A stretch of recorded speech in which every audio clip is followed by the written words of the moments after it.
Martin.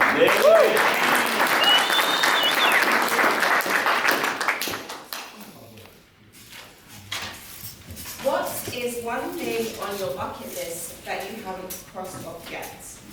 Toastmaster Gary Adams.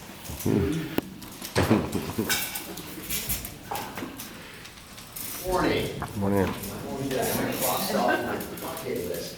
I've never actually been able to start what sounds very southern. Fracas. So if everyone can help me and go ahead and bang on the table. Doesn't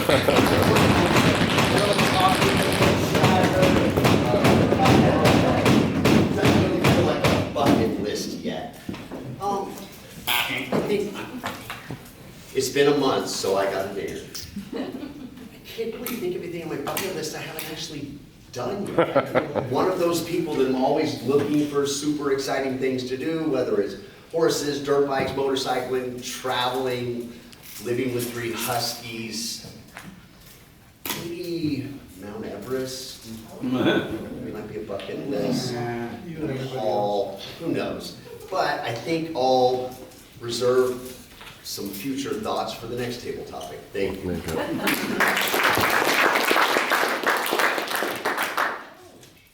What's your favorite thing about your hometown? Toastmaster Josh Harris. Favorite thing about what? Your hometown. Oh, the Great 305, also known as Miami, Florida, is Miami. Now, who is from the 305 by chance? Am I the only Miamian? Yeah. Oh, one person. We only let it. What's my favorite thing about Miami? Visiting it, because I never would want to live there again. When's the last time someone lived in Miami? You know the traffic? It reminds me of Los Angeles. Been to Los Angeles? Yes. Everything that's bad about Los Angeles, I think Miami has. But it is a beautiful city, wonderful clean air as that breeze comes in. Because, you know, Orlando gets really hot and muggy right now. No. It's just a fracas of rain and sweat. But if you're by Biscayne Bay, it's wonderful breeze. I miss that Biscayne Bay breeze. But I don't miss the traffic, just linear highways. They're finally going to add Tri-Rail, if no one knows a little, that's like their equivalent of Sunrail to the city. They should have done that like 70 years ago, but I digress. Miami.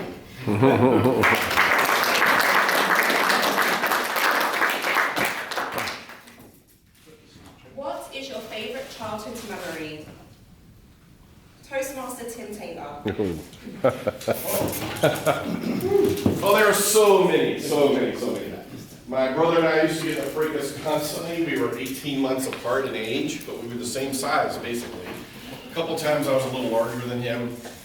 And one of my, I won't say it's a favorite memory, but it's definitely a memory. My parents left once, and he started ordering me around, and we got into this huge fight. It wasn't a fracas, it was a fist fight, let me tell you. All the way, we fought for 3 hours. 3 hours, and the only way that we finally, the neighbors broke us up twice. We were in the house, we were out of the house, we were in the house. It was just, I couldn't take him ordering me around anymore. And we ended up in the garage, and we had a big St. Bernard dog that had an old boiler that my mother used to use with the handle coming off of. And we're fighting with it, and I grabbed that thing, and I hit him right in the head with it. And the handle had come off, so the little metal thing was sticking out, and it cut him right here. And there was so much blood in his eyes that he couldn't see the fight anymore. But guess what? That was the last time we fought, and he never ordered me around again. Thank you.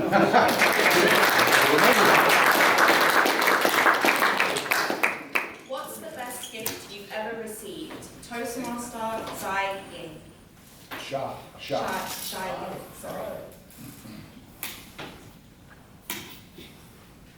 Well, in my life, I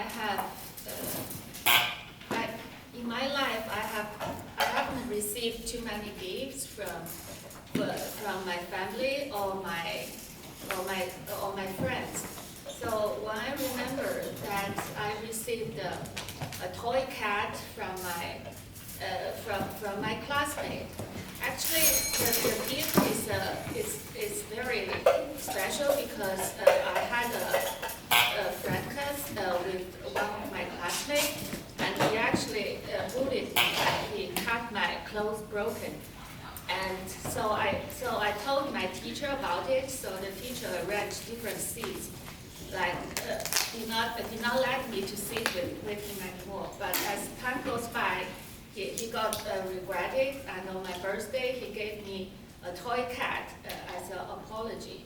So I think it's special, and we're friends again. So I will remember that.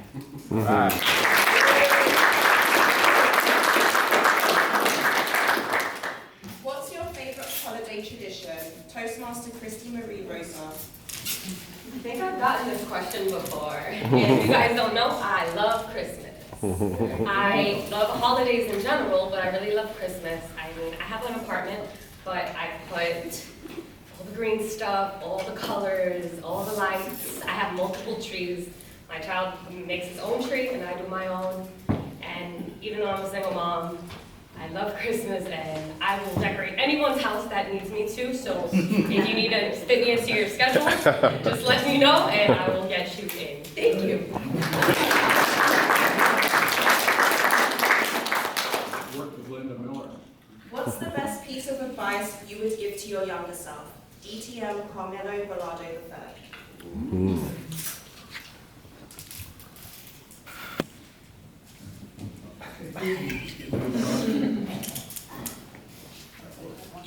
The best advice that I would give my younger self would be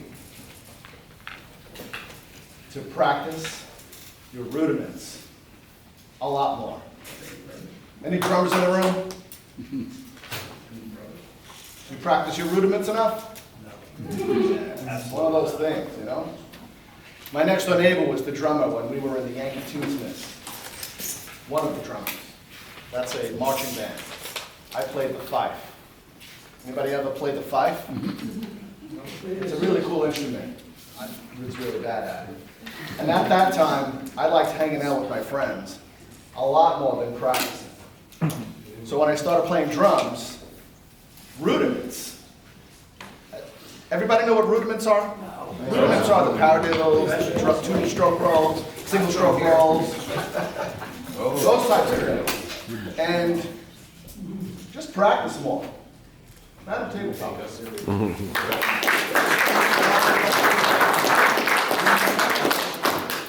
What's the most interesting place you've ever visited? Toastmaster Gina Resende.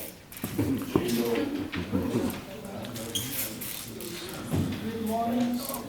I miss you a lot. I was watching you all the time. What's the most interesting place you've ever visited? That is so difficult. Or it's not. I just came back from home. So it was very interesting to go back to where I grew up and see my family, my friends. Even though this is my home, where your brothers, your siblings, where they are, is really special. So I would say the most special trip was the last one, when I saw my family that I haven't seen for ages. Thank you.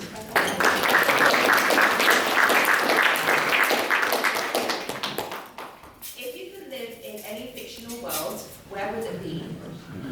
DTM Jordan Kamika.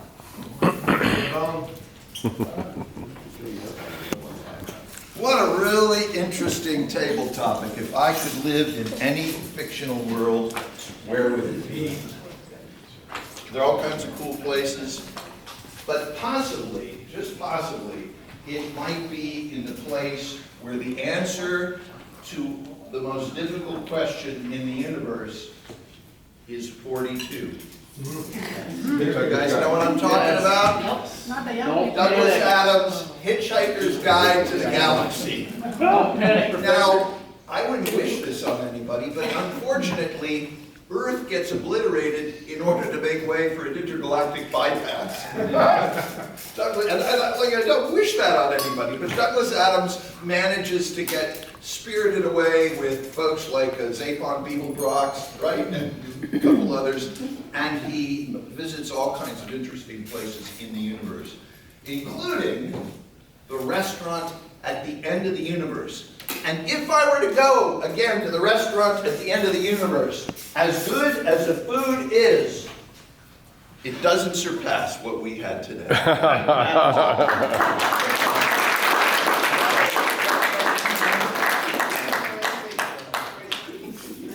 What's your favorite thing about yourself that you wish more people knew?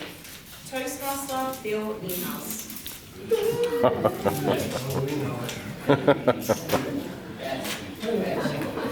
I don't want to start fricas, ladies and gentlemen. But the one thing that I would hope to have everyone know about me that they probably don't is I'm pretty much a smart aleck. No, it's true. No. What, are you kidding me? Hiya, Smiley, how you doing there? Doing all right? Actually, I'm a very tender, kind soul who doesn't ever realize until it's too late that I've hurt somebody's feelings or offended somebody, not meaning to. So if I do say something that you feel offended to, stop. Bye. Again, I don't want to start a fracas, but I apologize in advance. That way I've got, in fact, I'm thinking about putting a sign on my back. I apologize. Thank you very There you much.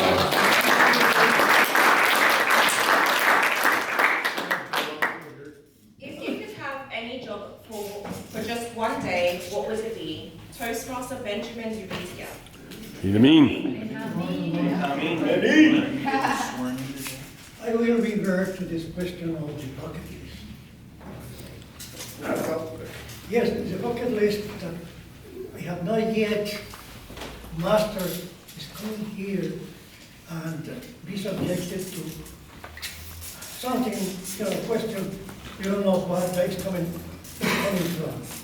And the good thing about that is that once I leave Toastmasters, then I feel relaxed.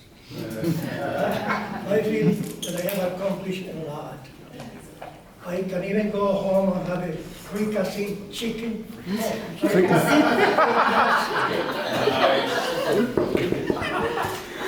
Fricassee chicken and impress my boss with some big words.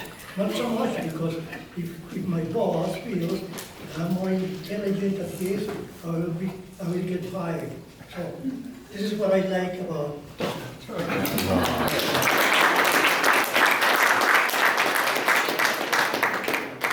What's your favorite way to relax after a stressful day? Toastmaster Jolene Takareta. Jolene. Morning, Toastmasters. Morning, Jolene. My favorite way to relax, I don't have one currently because I live in an apartment, but I love laying in hammocks. It's my favorite thing. Just laying in there, getting some sunshine, sometimes reading a book. Actually, when I lived back home with my parents, as a gift, I got them a hammock because they have a nice yard. And I was the one who used it the most. So that is one way I'd love to relax. Even better would be on the beach with a hammock. Thank you.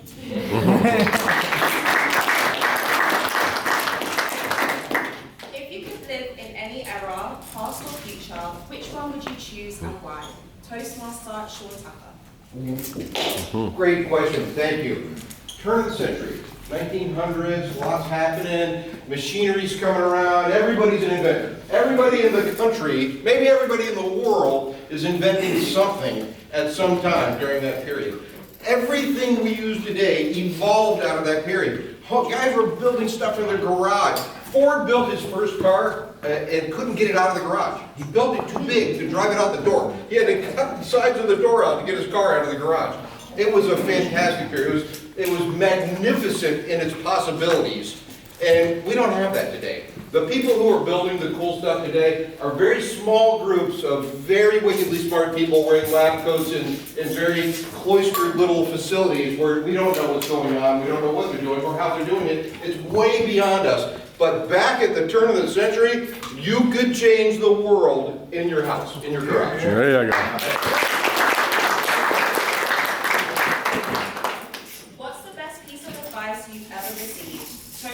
our father's visitors? He's looking it up on the internet. Rudiments. You're cheating. Oh, look, I didn't know how to pronounce fracas, so I'm making sure. I get a lot of advice from so many people. Matter of fact, what I'm doing as a career after retiring twice over from the military and from UPS is mentorship. And so I give many people advice. I'm very careful what advice you have to give. Because if you don't live your advice, you can't give your advice. So I have to be that model to people and show them and tell them what are the things that you need to survive in the world and to not be a deviant person. I deal with a lot of criminals. I work in prisons. And after they get out, we talk to them and help them get by. 30 seconds already left over. So that's it for me. Thank you very much. Don't break my technique.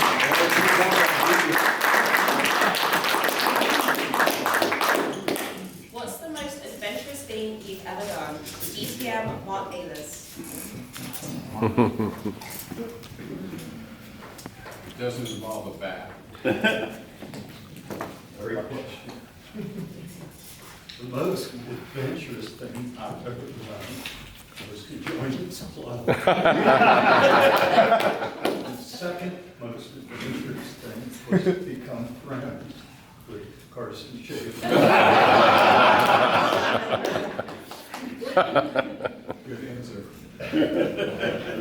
And it's amazing because my life's actually pretty boring, but I live vicariously through Carson. His wife's on some type of adventure, and he seems to have all the time in the world to do it. It's amazing. He's never wanted to start a practice, practice, or practice. Thank you.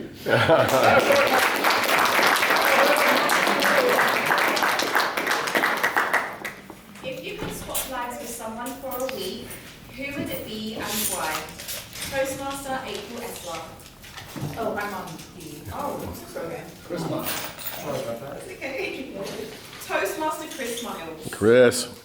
If you could swap lives with someone for a week, who would it be and why? You might have some pizza. If you could swap lives with someone for a week, Swap who would lives. it be and why? If you could swap lives. Come on, Chris, she's British too. They with an American accent.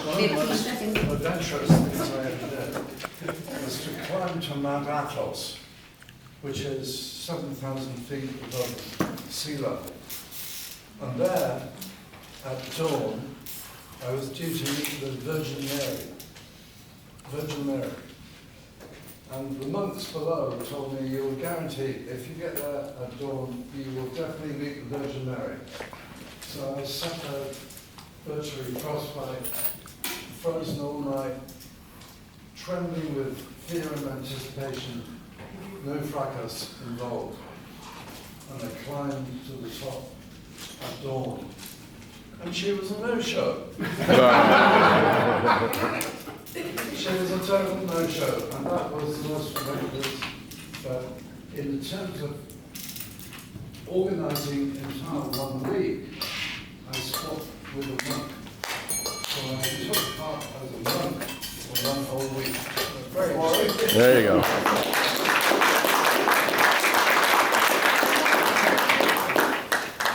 If you could have a superpower for a day, what would it be and why? Toastmaster Eugenie Rotari. Eugene. He's the man.